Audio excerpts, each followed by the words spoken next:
Hello friends, कैसे हो आप सभी का स्वागत है इस दृष्टि ज्योग्राफी की क्लास में। इसमें हम चैप्टर 9 को पढ़ रहे थे, जिसका टाइटल था कृषि एवं पशुपालन।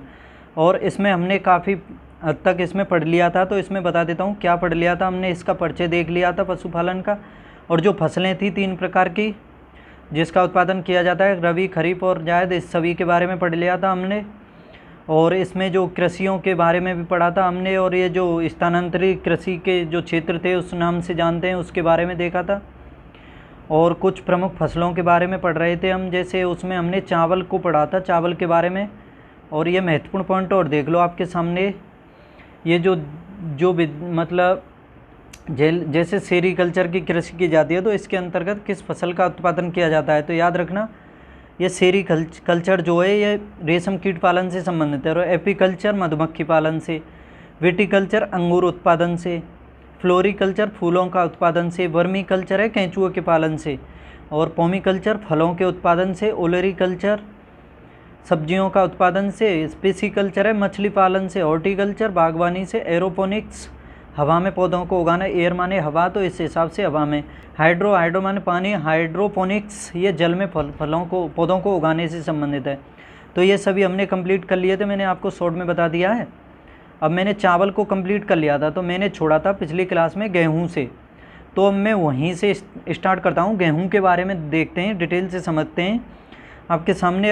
अब मेरे साथ क्लास को एंड तक देखना, और चैनल को सब्सक्राइब नहीं किया है तो प्लीज़ चैनल को सब्सक्राइब कर लें, और मेरे साथ इस क्लास को पूरा एंड तक देखते रहें। महत्वपूर्ण पॉइंट समझने वाले हैं आप, कृषि से संबंधित और पशुपालन से बहुत कुछ समझने वाले हैं इस क्लास में। गेहूं के बारे में बता दूं आप सभी को कि गेहूं जो है एक रबी की फसल है। याद रखना, जो शीतकाल में बोई जाती है उसे रबी की फसल कहते हैं, मतलब जिसको रबी की फसल को अक्टूबर नवंबर के महीने में बोया जाता है, और इसे काटा जाता है मार्च अप्रैल के महीने में। ये मैंने आपको पहले ही बता दिया था, ठीक है। याद रखना, गेहूँ एक रबी की फसल है, और इसके लिए जो उपयुक्त जलवायु या मौसम या जो कुछ आवश्यकताएं होती हैं इसके उत्पादन के लिए, वो बता देता हूं आपको कि इसकी कृषि के उत्पादन के लिए जो दोमट प्रकार की मिट्टी होती है सर्वोत्तम होती है। इसके लिए ठंडी जलवायु और वार्षिक वर्षा 50 से 75 सेंटीमीटर की आवश्यकता होती है।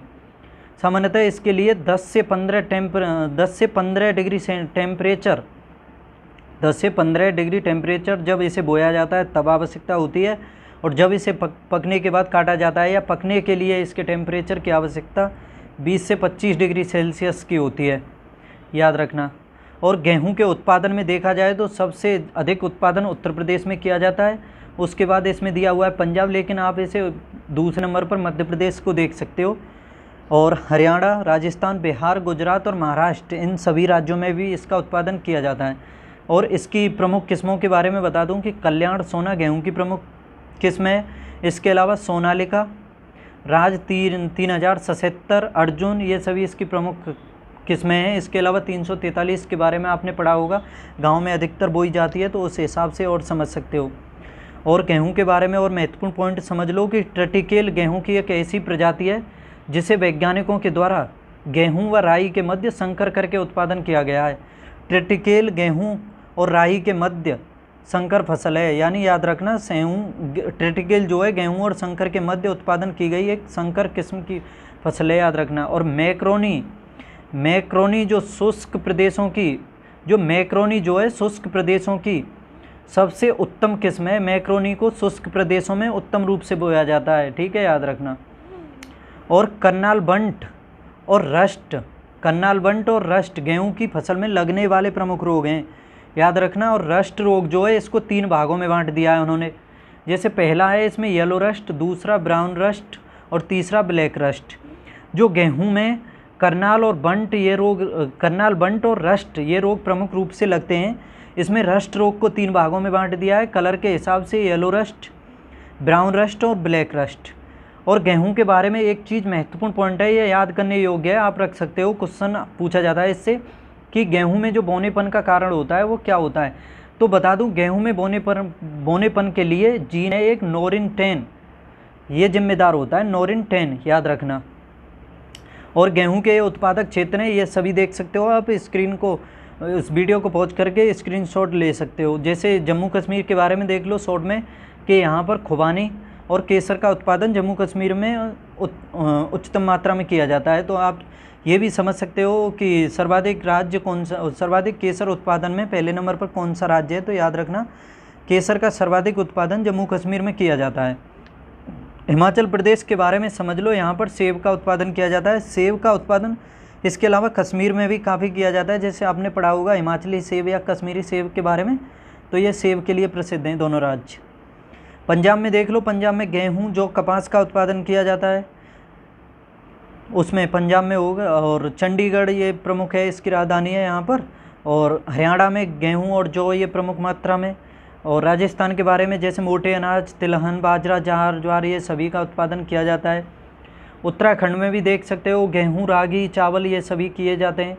और उत्तर प्रदेश एकमात्र ऐसा राज्य है जहाँ पर अधिकतर सभी फसलों का उत्पादन कर सकते हैं। ठीक है, याद रखना। और एक चीज़ और बता दूं कि आलू, गन्ना, गेहूँ, जौ इन सभी के उत्पादन में उत्तर प्रदेश पहले स्थान पर है, याद रखना। सिक्किम जैविक कृषि के लिए प्रसिद्ध है क्योंकि यहाँ पर 2016 में 75,000 हेक्टेयर भूमि क्षेत्रफल पर कृषि की गई थी जैविक रूप से, और पहला राज्य बना था जैविक खेती करने वाला, याद रखना। मध्य प्रदेश में अधिकतर सोयाबीन और प्रमुख दालों का उत्पादन किया जाता है। सोयाबीन और दालों के उत्पादन में पहले स्थान पर है मध्य प्रदेश। और गुजरात के बारे में बता दूं, कपास, तिलहन और इसके अलावा मूंगफली इन सभी का उत्पादन। महाराष्ट्र में कपास, अरहर, गन्ना, ज्वार, सोयाबीन। और बंगाल में जूट, चाय, चावल ये स्पेशली यहाँ पर होते हैं, याद रखना। और बिहार में भी बाढ़ का क्षेत्र और पानी की मात्रा अधिक रहती है, तो उस हिसाब से आप देख सकते हो चावल और जूट का उत्पादन बिहार में काफ़ी किया जाता है। कर्नाटक में कॉफ़ी, मक्का, नारियल, कॉफ़ी उत्पादन में कर्नाटक पहले स्थान पर है भारत में। और रबड़ के उत्पादन में केरल में सर्वाधिक। और मसाले का भी उत्पादन किया जाता है, इलायची वगैरह ये सभी, काली मिर्च। तमिलनाडु में नारियल, रबड़, कॉफ़ी ये सभी किए जाते हैं। आंध्र प्रदेश तंबाकू फसल, मक्का इन सभी का उत्पादन। आप इसका स्क्रीनशॉट ले सकते हो और फिर इसे जूम करके अच्छे से पढ़ सकते हो। ठीक है, आगे देखते हैं। इसमें गेहूं के बारे में और जान लो कि गेहूं में 8 से 15% प्रोटीन पाई जाती है और वसा 1.5% तक। और इसमें कार्बोहाइड्रेट पाई जाती है 65 से 70%। गेहूं में गुलेटिन नामक प्रोटीन पाया जाता है, याद रखना। गेहूं में कौन सा प्रोटीन पाया जाता है? गुलेटिन। और आपने चावल के बारे में पढ़ा था, 8 से 10% तक उसमें प्रोटीन पाई जाती थी। वसा भी काफ़ी पाई जाती थी, तकरीबन 2.5 से 3% के करीब। और ये जो कार्बोहाइड्रेट है गेहूं और चावल में तकरीबन समान सी पाई जाती है, थोड़ा ही अंतर है, उसमें 70 से 75% और गेहूं में 65 से 70, याद रखना। गेहूं के उत्पादन में देखा जाए तो विश्व में सर्वाधिक उत्पादन चीन में किया जाता है, उसके बाद भारत में, उसके बाद रूस में, चौथे पर आप यूक्रेन वगैरह इन सभी देशों को लगा सकते हो। अब मोटे अनाज के बारे में देख लो कि ज्वार, बाजरा, रागी ये सभी मोटे अनाज के अंतर्गत गिनी जाती हैं। और भारत में जो मोटे अनाज का वर्ष था वो 2018 को घोषित किया गया था, लेकिन संयुक्त राष्ट्र के अनुसार देखा जाए तो कृषि एवं खाद्य संगठन ने इसे 2023 को घोषित किया था। यानी संयुक्त राष्ट्र के अनुसार 2023 को मोटे अनाज का वर्ष घोषित किया गया और भारत में 2018 को, याद रखना। और क्षेत्रफल के उत्पादन के आधार पर देखा जाए, क्षेत्रफल के उत्पादन या क्षेत्र के आधार पर यह तीसरी फसल है। जैसे पहली सबसे अधिक क्षेत्रफल बोई जाती है चावल, उसके बाद है, या फिर इसका उत्पादन पहले पर हो गया चावल, दूसरे पर गेहूं और तीसरे पर यही हो गई ज्वार। अब आगे देखो, बाजरे के बारे में बता दूं, यह भी मोटा अनाजों में आता है और यह मुख्यतः खरीफ की फसल है। और दक्षिण भारत में इसे खरीफ और रबी दोनों में उगाया जाता है। जैसे बंगाल, असम और उड़ीसा इस क्षेत्रों में तीनों ऋतुओं में उगाई जाती है वो जो चावल की किस्में हैं। तो उस हिसाब से ये दक्षिण भारत में खरीफ और रबी दोनों टाइम में उगाई जाती है। और इसके लिए 25 से 30 टेम्परेचर आवश्यकता होती है और 40 से 50 सेंटीमीटर वार्षिक वर्षा। यानी बाजरे के लिए टेम्परेचर अधिक चाहिए, वर्षा भले ही कम हो, इसके लिए शुष्क प्रदेशों में भी हो जाता है। और इसके लिए जो प्रयुक्त वो जो मिट्टी होती है, सर्वोत्तम मिट्टी इसके जो बाजरे के लिए हल्की बलुई, छिछली, काली व लाल मिट्टी अधिक उपयोगी होती है इसके लिए। और इसका उत्पादन सबसे अधिक राजस्थान में, उसके अलावा उत्तर प्रदेश, हरियाणा और गुजरात ये सभी राज्यों में किया जाता है। अब मक्का के बारे में देख लो। मक्का मुख्यतः खरीफ की फसल है और ये C4 पौधे के अंतर्गत आता है, याद रखना। मक्का खरीफ की फसल है और C4 के अंतर्गत आता है। और इसके लिए भी अधिक टेम्परेचर की, जैसे 21 से 27 डिग्री सेल्सियस टेम्परेचर की आवश्यकता होती है। और वर्षा इसके लिए 50 से 70 सेंटीमीटर। और यह खरीफ, रबी और जायद तीनों ऋतुओं में उगाई जा सकती है, याद रखना। मक्का का उत्पादन तीनों ऋतुओं में किया जा सकता है। और यह अमेरिकी मूल का पौधा है, याद रखना। कहाँ का है? अमेरिका का। इसे पुर्तगालियों के द्वारा भारत में लाया गया था। और अमेरिका ही विश्व में सर्वाधिक मक्का का उत्पादन करता है। ठीक है। मक्का खाद्यान्न और चारा दोनों रूपों में प्रयोग की जा सकती है। जो मक्का का प्रयोग है खाद्यान्न में और चारे में, दोनों में किया जा सकता है। और इसे ग्लूकोज, एल्कोहलिक पेय और बायोडीजल बनाने में भी इसका प्रयोग किया जा सकता है। और इसकी प्रमुख किस्में देख लो आप। गंगा 5, डेक्कन 101 और गंगा 11 इसकी प्रमुख किस्में हैं। गंगा इसकी मक्का की, याद रखना। गंगा 5, डेक्कन 101, गंगा 11 याद रख सकते हो। अब जौ के बारे में देख लो कि जौ जो है शीतोष्ण कटिबंधीय एवं रबी की प्रमुख फसल है। शीतोष्ण मतलब शीत और उष्ण दोनों में, दोनों के संयुक्त मिलन में ये जौ को उगाया जा सकता है। और ये रबी की फसल है। और इसकी गणना मोटे अनाजों में ही की जाती है, आपने बता दिया था मैंने आपको पहले ही। और इसके लिए टेम्परेचर 10 डिग्री से लेकर के 18 डिग्री तक आवश्यकता होती है। और वर्षा इसमें ज्वार बाजरे से थोड़ी ज़्यादा 70 से 90 सेंटीमीटर अधिक आवश्यकता होती है, याद रखना। और इसका जो उत्पादन है सिंधु घाटी सभ्यता से ही किया जा रहा है भारत में। और इसके उत्पादन में सर्वाधिक जो उत्पादन इसका किया जाता है उत्तर प्रदेश में। उसके अलावा इसका जौ का किया जाता है राजस्थान, पंजाब, हरियाणा, जहाँ पर गेहूं का उत्पादन किया जाता है अधिकतर उस राज्य में किया जाता है। और फिर दलहन के बारे में देख लो। यह रबी और खरीफ दोनों की फसल है।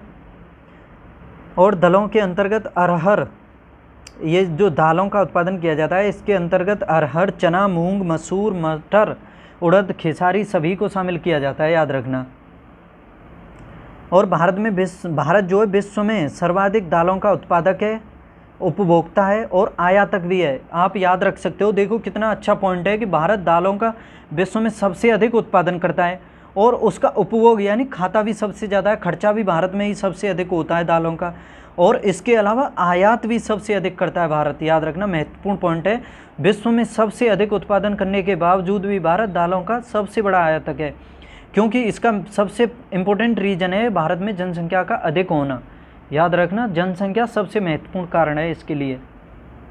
अरहर का जन्म स्थान अफ्रीका को माना जाता है, यानी अरहर जो है अफ्रीकी मूल का पौधा है। अब देखो तिलहन के बारे में कि यह मुख्यतः खरीफ और रबी दोनों मौसम में फसल है, दोनों मौसम की फसल है। जो खरीफ है, खरीफ और रबी दोनों मौसम में उगाई जाती है। और इसकी किस्मों के बारे में देख लो। सरसों के बारे में कि सरसों की किस्में हैं वरुणा, पीताम्बरी, पूसा बोल्ड और जय किसान। इसके अलावा सोयाबीन, सूरजमुखी, नारियल, मूंगफली, बिनोला, अलसी, तिल, इन सभी फसलों को तिलहन के अंतर्गत गिना जाता है। देश की तिलहन की फसलों में मूंगफली का प्रमुख स्थान है, मूंगफली। और मूंगफली का सर्वाधिक उत्पादन किया जाता है गुजरात में, याद रखना। और ये और पॉइंट देखो कि पैंगिंग मूंगफली की फसल हेतु एक लाभकारी प्रक्रिया है। पैंगिंग प्रक्रिया के द्वारा मूंगफली का उत्पादन किया जाता है, याद रखना। कौशल इसकी उन्नत प्रजाति है। कौशल जो है मूंगफली की उन्नत प्रजाति, याद रखना। इसके उत्पादन में गुजरात पहले नंबर पर। उसके अलावा राजस्थान, तमिलनाडु, आंध्र प्रदेश मूंगफली के प्रमुख उत्पादक राज्य हैं। और भारत में सबसे बड़ा तिलहन उत्पादक भारत विश्व में सबसे बड़ा तिलहन उत्पादक देश है, याद रखना। विश्व में सर्वाधिक तिलहन का उत्पादन भारत में किया जाता है। और सबसे अधिक मध्य प्रदेश राज्य है भारत में तिलहन के उत्पादन में। अब चाय के बारे में देख लो। चाय चीनी मूल का पौधा है और इसे अंग्रेज भारत में लेकर के आए थे। जब आपने पढ़ा होगा, हिस्ट्री पढ़ा होगा, तो जैसे ईस्ट इंडिया कंपनी के सभी व्यापारिक एकाधिकार या व्यापार सब कुछ बंद कर दिए गए थे, तो उस टाइम 2 व्यापार छोड़ दिए थे, जैसे चीन के साथ व्यापार और चाय का व्यापार। तो ये इन सभी की अभी छूट थी, लेकिन बाकी सभी को बंद कर दिया था। ठीक है, याद रख सकते हो। इसके लिए 24 डिग्री से 30 डिग्री सेल्सियस तापमान की आवश्यकता होती है। चाय के लिए अधिक टेम्परेचर की आवश्यकता होती है और अधिक वर्षा 150 से 250 सेंटीमीटर की आवश्यकता होती है। और इसके लिए वर्ष भर उष्णार्द्र तथा पाला रहित जलवायु की आवश्यकता होती है। पाला इसके लिए हानिकारक होता है, याद रखना। और इसकी 2 किस्में भारत में प्रमुख रूप से पाई जाती हैं, जिसके नाम है बोहिया, या इसे चीनी भी कहा जाता है। बोहिया किस्में चाय की, इसे चीनी भी कहा जाता है। और दूसरी है इसकी असामिका, इसे असमी भी कहा जाता है, याद रखना। और इसके उत्पादक राज्यों में असम, पश्चिम बंगाल, तमिलनाडु, नीलगिरी की पहाड़ियाँ और केरल इसके प्रमुख उत्पादक क्षेत्र हैं।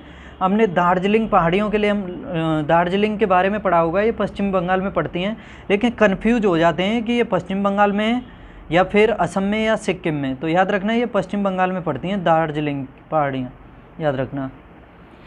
और भारतीय चाय बोर्ड कोलकाता में स्थित है। जो चाय बोर्ड है भारत में वो कोलकाता में स्थित है। अब कपास के बारे में देखो कि उत्तर पश्चिमी और पश्चिमी क्षेत्र में कपास का प्रमुख उत्पादन किया जाता है, याद रखना। और इसके उत्पादन में महाराष्ट्र सर्वाधिक उत्पादन करने वाला राज्य है। इसके अलावा गुजरात, तेलंगाना में भी किया जाता है। और कपास भारत का देशज पौधा है, क्योंकि इसका जो उल्लेख मिलता है वो ऋग्वेद में मिलता है, और यह सिंधु घाटी सभ्यता से भी संबंधित है, उसमें भी साक्ष्य मिले थे। और भारत ही एकमात्र ऐसा देश है जहाँ पर संकर किस्म की, मतलब कपास की संकर किस्म विकसित की गई है। और इसके लिए सर्वोत्तम मिट्टी काली मिट्टी होती है, याद रखना। और कपास को सफ़ेद सोना यानी वाइट गोल्ड भी कहा जाता है। किसे कहा जाता है वाइट गोल्ड? कपास को। और विश्व में कपास का सर्वाधिक उत्पादन करने वाला भारत ही है, याद रखना। विश्व में कपास का सर्वाधिक उत्पादन भारत में होता है। अब गन्ना के बारे में देख लो। गन्ना एक उपोष्ण एवं उष्ण कटिबंधीय फसल है, और गन्ने के उत्पादन के लिए 21 डिग्री से 27 डिग्री तापमान की आवश्यकता होती है, और वर्षा की 75 से 150 सेंटीमीटर की आवश्यकता। और यह एक नकदी फसल है, और इसके लिए दोमट और काली मिट्टी जो होती है उपयुक्त होती है। और गन्ने का सर्वाधिक उत्पादन उत्तर प्रदेश, महाराष्ट्र, कर्नाटक, ये 3 ही याद कर लो। सबसे अधिक उत्तर प्रदेश, दूसरे पर महाराष्ट्र, तीसरे पर कर्नाटक में किया जाता है, याद रखना। और एक भारहासी फसल है, यानी एक स्थान से दूसरे स्थान पर ले जाओगे तो इसके भार में कमी हो जाएगी, या फिर धूप में रखोगे तो ये सूखने के कारण इसमें कमी हो जाती है इसके भार में। भारत में गन्ने के प्रजनन का कार्य कोयम्बटूर, तमिलनाडु में किया जा रहा है। इसके लिए 1912 में गन्ना प्रजनन संस्थान की स्थापना की गई थी, याद रखना। अब कहवा के बारे में देख लो। कहवा की खेती के लिए उष्ण आर्द्र जलवायु, टेम्परेचर 16 से 28 डिग्री सेल्सियस, वर्षा 150 से 250 सेंटीमीटर, इन सभी की आवश्यकता होती है, याद रखना। और इसके लिए जो मिट्टी की आवश्यकता होती है वो गहरी व भुरभुरी दोमट या लावा निर्मित मिट्टी व ढलान युक्त भूमि की आवश्यकता होती है।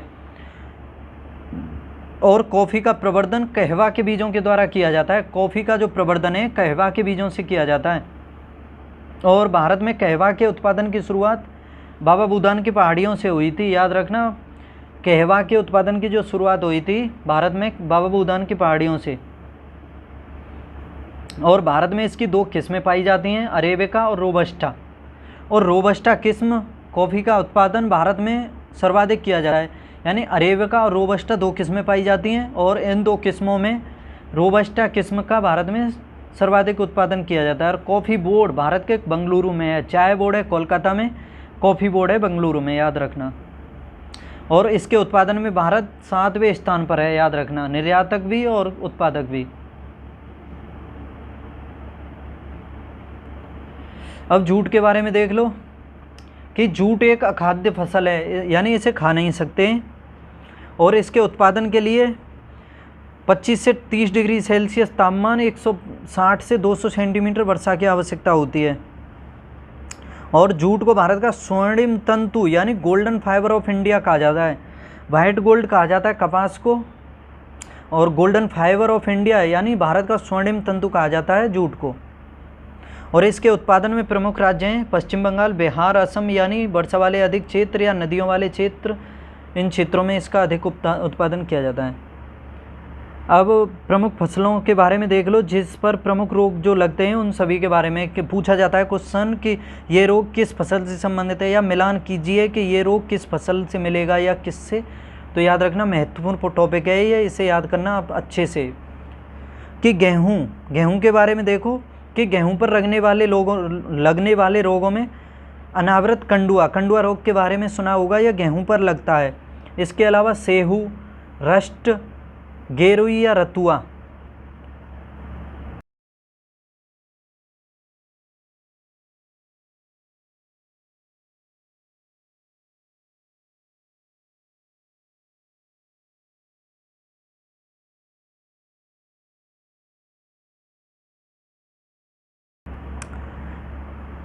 येलो रस्ट, ब्राउन रस्ट और ब्लैक, येलो, ब्राउन और ब्लैक। अब धान के बारे में देख लो कि खेरा जो रोग है ये धान से संबंधित है, धान में लगने वाला रोग है खेरा, और ये जस्ते की कमी से लगता है, याद रखना। और पत्तियों पर भूरा धब्बा लगना ये भी रोग है इसका, और शीत झुलसा ये भी है। अब मक्का के बारे में देखो, मक्का में लगने वाला रोग है तुलसिता रोग और पत्तियों पर झुलसा रोग। ये जो पत्तियों पर झुलसा रोग है ये मक्का और धान दोनों में लगता है। नहीं, वो तो पत्तियों पर भूरा धब्बा लगता है और ये पत्तियों पर झुलसा है। अब मूंगफली के बारे में देखो, टिक्का या ड्राई रूट ये मूंगफली का रोग है। सोयाबीन, पीला चित्रवर्ण ये सोयाबीन से संबंधित है। बाजरा पर अर्गट, हरित बाली या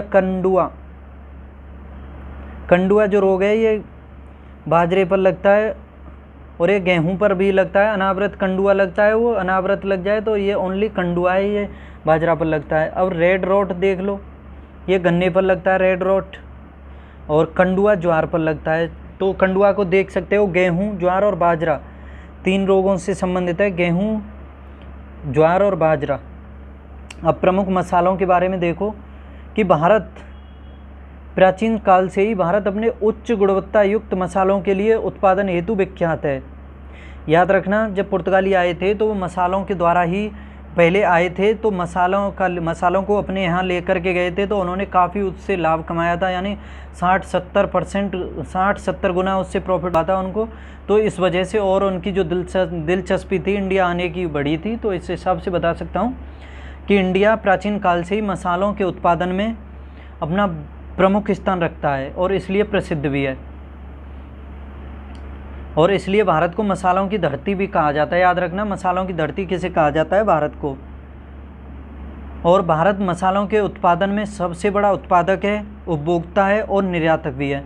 भारत मसाले के बारे में बता दूं, सबसे बड़ा उत्पादक है, उपभोक्ता है और निर्यातक है। जैसे मैंने दाल के बारे में बताया था, भारत दालों के उत्पादन में भी सबसे बड़ा उत्पादक है, उपभोक्ता भी है और आयातक भी है। लेकिन इसमें भारत जो है मसाले में आयातक ना होकर के निर्यातक है, याद रखना। अब इलायची के बारे में देख लो कि इलायची उत्पादन में इंडोनेशिया व ग्वाटेमाला इसके पश्चात तीसरे स्थान पर भारत है। इलायची का सर्वाधिक उत्पादन इंडोनेशिया में, उसके बाद ग्वाटेमाला में, तीसरे स्थान पर भारत में किया जाता है। और इसका प्रयोग भोजन के अलावा दवाओं के साथ ही इत्र इत्यादि में भी किया जाता है। इलायची का प्रयोग भोजन में किया जाता है, टेस्ट बढ़ाने के लिए, दवाओं में किया जाता है और इत्र में भी किया जाता है। इलायची उत्पादन हेतु 14 डिग्री सेल्सियस से 32 डिग्री टेम्परेचर की आवश्यकता होती है और वर्षा 150 सेंटीमीटर से अधिक होनी चाहिए इसके लिए। और इसका उत्पादन मुख्यतः पश्चिमी घाट के क्षेत्र में किया जाता है। इसके लिए केरल, कर्नाटक और तमिलनाडु प्रमुख क्षेत्र हैं। अब लाल मिर्च के बारे में देख लो कि यह वाणिज्यिक रूप से महत्वपूर्ण मसालों में शुमार के फसल है, याद रखना, और पूरे विश्व में सबसे बड़े स्तर पर प्रयोग किया जाता है इसका। और इसे अद्भुत मसाला भी कहा जाता है। जैसे आपने पढ़ा था वाइट गोल्ड, कपास को, वाइट गोल्ड किसे कहा जाता था? कपास को। और अद्भुत मसाला यानी वंडर स्पीसी कहा जाता है इसको क्या बोलते हैं? लाल मिर्च को। और उसके जूट के बारे में पढ़ा होगा आपने, जूट को कहा जाता है golden fibre of India. White gold कहा जाता है उसको, कपास को, golden fibre of India jute, और अद्भुत मसाला कहा जाता है लाल मिर्च को, याद रखना।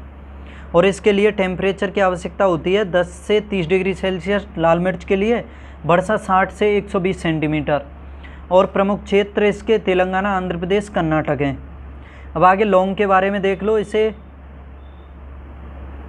ये जो लौंग है मुख्य रूप से इंडोनेशिया में उत्पादित की जाती है। लौंग का सबसे अधिक उत्पादन इंडोनेशिया में किया जाता है। इसके अलावा इलायची का भी, किंतु वर्तमान में जांजीबार, मेडागास्कर, मलेशिया, श्रीलंका और भारत में भी इसका उत्पादन किया जा रहा है। और इसके लिए 25 से 35 डिग्री सेल्सियस तापमान और 150 सेंटीमीटर वर्षा। एंटीबायोटिक गुणों से युक्त होने के कारण इसका प्रयोग जो है चिकित्सा के क्षेत्र में भी किया जाता है।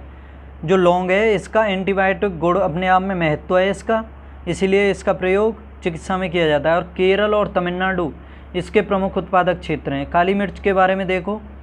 काली मिर्च को मूलतः पश्चिमी घाट की पहाड़ियों से उद्भूत माना जाता है, यानी इसकी उत्पत्ति जो मानी जाती है पश्चिमी घाट से मानी जाती है काली मिर्च की। और इसका वर्तमान में इंडोनेशिया, मलेशिया, थाईलैंड, चीन, ब्राज़ील, कंबोडिया इन सभी जगहों पर उत्पादन किया जा रहा है। और इसके उत्पादन के लिए 10 से 40 डिग्री टेम्परेचर, 125 से 200 सेंटीमीटर वार्षिक वर्षा की आवश्यकता होती है। इससे कच्चे फल को तोड़ा जाता है, फिर धूप में सुखाया जाता है और मसाले के रूप में फिर इसका प्रयोग किया जाता है। और भारत में केरल जो है काली मिर्च के उत्पादन में प्रमुख उत्पादक राज्य, याद रखना। अब हल्दी के बारे में देख लो। हल्दी मूल रूप से भारतीय महाद्वीप एवं दक्षिण पूर्व एशिया का पौधा है और यह उष्ण कटिबंधीय फसल है। इसे लाल मृदा वाले वर्षा सिंचित एवं सिंचाई वाले क्षेत्रों में उगाया जाता है। अब दालचीनी के बारे में, इसकी उत्पत्ति मानी जाती है श्रीलंका की मध्य पहाड़ियों से और भारत में नीलगिरी और मालाबार पहाड़ी क्षेत्रों में भी इसका सर्वाधिक उत्पादन होता है। अब आगे देखो, ये महत्वपूर्ण फसलें और उसके संबंधित राज्य, यानी किस राज्य में सबसे अधिक, उससे कम इस हिसाब से उत्पादन होता है। तो चावल के बारे में देख लो। सबसे पहले ये महत्वपूर्ण टॉपिक है कि चावल का जो सर्वाधिक उत्पादन है पश्चिम बंगाल में किया जाता है, उसके बाद उत्तर प्रदेश, उसके बाद पंजाब, उसके बाद आंध्र प्रदेश में। चावल का सबसे अधिक उत्पादन पश्चिम बंगाल में, दूसरे नंबर पर उत्तर प्रदेश, तीसरे पर पंजाब, चौथे पर आंध्र प्रदेश। गेहूं का सबसे अधिक उत्तर प्रदेश, पंजाब, मध्य प्रदेश, हरियाणा। इसे बदल करके कर सकते हो फर्स्ट थर्ड पर, वो सेकंड थर्ड पर। गन्ने के उत्पादन में उत्तर प्रदेश पहले पर, महाराष्ट्र दूसरे पर, कर्नाटक और तमिलनाडु। मक्का के उत्पादन में देखो, कर्नाटक, मध्य प्रदेश, बिहार और तमिलनाडु। ज्वार के उत्पादन कर्नाटक, महाराष्ट्र, तमिलनाडु, राजस्थान। बाजरा राजस्थान, उत्तर प्रदेश, हरियाणा, गुजरात। कुल तिलहन यानी कुल टोटल तिलहन के उत्पादन में मध्य प्रदेश है पहले पर, दूसरे पर राजस्थान, फिर महाराष्ट्र, फिर गुजरात। कुल दालों के उत्पादन में सभी दालें आती हैं इसके अंतर्गत, मध्य प्रदेश में किया जाता है। दाल और तिलहन में मध्य प्रदेश है पहले पर और राजस्थान दूसरे पर है। याद रखना, ये सिंपल है कि कुल तिलहन में और कुल दलहन में मध्य प्रदेश पहले पर, राजस्थान दूसरे पर। दालों के उत्पादन में तीसरे स्थान पर है उत्तर प्रदेश, याद रखना। कॉफ़ी के उत्पादन में पहले पर कर्नाटक, दूसरे पर केरल, तीसरे पर तमिलनाडु। चाय में असम पहले पर, दूसरे पर पश्चिम बंगाल, तीसरे पर तमिलनाडु। कपास में महाराष्ट्र पहले पर, दूसरे पर गुजरात, तेलंगाना, फिर मध्य प्रदेश। नारियल के में देखो, केरल, तमिलनाडु, कर्नाटक, आंध्र प्रदेश। रबड़ में सबसे अधिक केरल, त्रिपुरा और कर्नाटक। फल के उत्पादन में आंध्र प्रदेश, महाराष्ट्र, उत्तर प्रदेश, गुजरात। सब्जी में पश्चिम बंगाल, उत्तर प्रदेश, मध्य प्रदेश। सोयाबीन में मध्य प्रदेश, महाराष्ट्र, राजस्थान, कर्नाटक। चना में सबसे अधिक चना उत्पादक मध्य प्रदेश, राजस्थान, महाराष्ट्र और उत्तर प्रदेश। मूंगफली में गुजरात, राजस्थान, तमिलनाडु। रेपसीड और सरसों में, सरसों का सबसे अधिक राजस्थान में, हरियाणा, उसके बाद उत्तर प्रदेश। सूरजमुखी ये कर्नाटक में, ओडिशा में, हरियाणा में। जूट एवं मेस्ता देखो, ये पश्चिम बंगाल, बिहार में। कुल खाद्यान्न यानी सभी जो खाने वाली फसलें हैं सभी का कुल रूप से देखा जाए तो पहले स्थान पर उत्तर प्रदेश, दूसरे पर मध्य प्रदेश, तीसरे पर पंजाब, चौथे पर राजस्थान। तो दोस्तों आज की क्लास को मैं इतना ही रखता हूँ। कल की क्लास में देखो शॉर्ट में दिखा देता हूँ आपको। कल की क्लास में हम देखेंगे जो कृषि यानी भू जोतों के प्रकार देखेंगे, जैसे सीमांत, छोटी, मध्यम, ये सभी कृषि मतलब जोतों के प्रकार। उसके बाद देखेंगे हम ये जो मोबाइल ऐप है इसके बारे में। फिर महत्वपूर्ण पॉइंट देखेंगे कृषि से संबंधित है, और ये क्रांतियाँ देखेंगे कि कौन सी क्रांति किस फसल से संबंधित है। फिर ये सभी देखने वाले हैं। तो कल की क्लास में मैं चैप्टर 9 को कंप्लीट कर दूंगा, ठीक है। बताइए कैसी लगी आज की क्लास। अच्छी लगी हो तो लाइक शेयर ज़रूर कीजिए। चैनल को सब्सक्राइब नहीं किया है तो प्लीज़ चैनल को सब्सक्राइब कर लें। और कल मिलते हैं फिर चैप्टर 9 की अंतिम क्लास के साथ। पढ़ते रहिए, हंसते खेलते कूदते मुस्कुराते रहिए। बाय।